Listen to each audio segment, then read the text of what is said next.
बिस्मिल्लाहिर्रहमानिर्रहीम। रसूलुल्लाह सल्लल्लाहु अलैहि वसल्लम पर वही की इब्तिदाई कैसे हुई? फ़स्ल वही का बयान। अल-शेख इमाम हाफिज़ अबू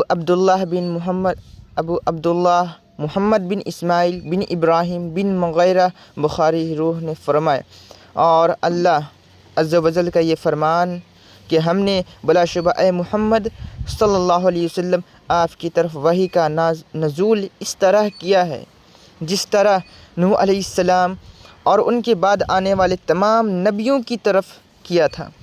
हमको हमीदी ने यह हदीस बयान की। उन्होंने कहा कि हमको सुफियान ने यह हदीस बयान की। वो कहते हैं कि हमने यहया बिन सईद अंसारी ने यह हदीस बयान की। उन्होंने कहा कि मुझे ये हदीस मोहम्मद बिन इब्राहिम तैमी से हासिल हुई। उन्होंने इस हदीस को अलक़मा बिन वक़ास लैसी से सुना।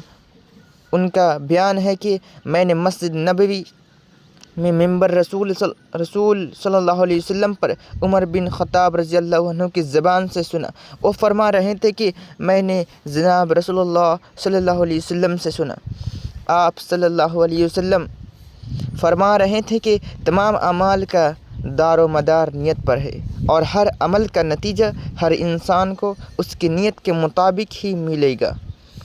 बस जिसके हिजरत तर्क वतन दौलत दुनिया हासिल करने के लिए हो या किसी औरत से शादी की गर्ज हो, बस उसकी हिजरत उन्हीं चीज़ों के लिए होगी जिनके हासिल करने की नीयत से उसने हिजरत की है।